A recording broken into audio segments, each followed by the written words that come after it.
جیسے کی بیعت نہیں کر سکتا، لہذا آج مجھ جیسا ان جیسوں کے سامنے سر نہیں جھکا سکتا۔ تو وہی ہوا،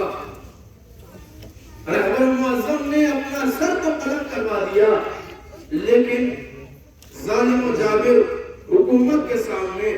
اپنے سر کو خم نہیں کیا۔ وہ افراد، وہ حکومتیں کہاں گئیں، کہاں مٹ گئیں جو امریکہ و اسرائیل کی آغوش میں پروان چڑھ رہی تھی؟ یہ بتائیے وہ 160 بچیاں جو شہید کر دی گئیں وہ کس جرم میں شہید کی گئیں؟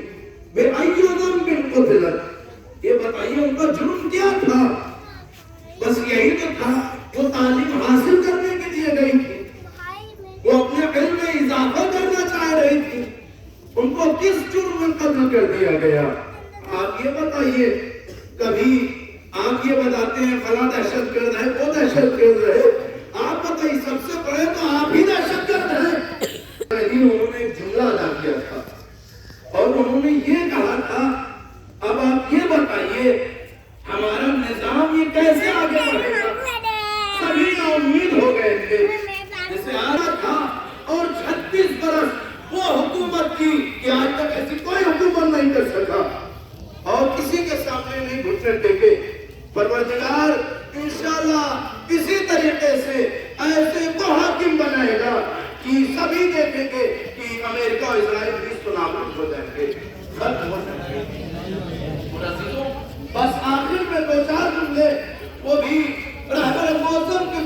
جملات آپ کے سامنے پیش کرتا ہوں۔ عزیزوں، پہلے رمضانوں میں بیان کرتے ہیں، امام علی کی مصیبت بیان کر رہے تھے، یہ تیسرا پہلو سنبھالیں، انہی کی زبانی آپ کے دلوں میں بیان کر کے اور عبادت کو تمام کر دیتا ہوں۔ لیکن ظالم حکومتیں چاہیں کہ ہم ان کو ختم کر دیں، جب ہمیں کل ختم نہ کر سکے تو آج کیا ختم کرو گے؟ اور دیکھیے، اگر ہم کسی مظلوم کا خون بہاتے ہیں تو وہ خون رائے گا نہیں جاتا ہے، کل بھی رائے گا نہیں گیا تھا، آج بھی رائے گا نہیں جائے گا۔ جب ہم شہید کرتے ہیں تو اس کے مقصد کا آغاز ہوتا ہے، یہ نہ سوچیں کہ اس کا مقصد اسی کے ساتھ تک گیا، ختم ہو گیا، نہیں، اس کے مقصد کی شروعات ہوتی ہے۔ اور آپ دیکھ رہے ہیں ایران دبا نہیں ہے، سپریم لیڈر کو ختم کر دیا گیا ہے، اتنی بڑی شخصیت کو شہید کر دیا گیا ہے،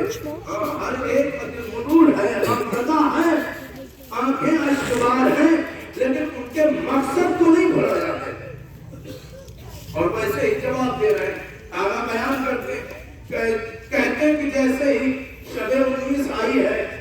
مولائے متقیان مسجد میں تشریف لے گئے،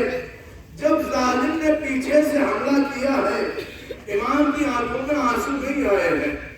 امام گریہ نہیں کر رہے تھے، امام رونے نہیں لگے ہیں، بلکہ امام کے لبوں میں جنبش ہوئی اور جملے جاری ہوئے، فزت برب الکعبہ، رب کعبہ کی قسم آج علی کامیاب ہو گیا۔ اور اس کے بعد میں آگا بیان کرتے ہیں، کہتے ہیں مولا کے بڑے بیٹے حسن مصطفیٰ تشریف آئے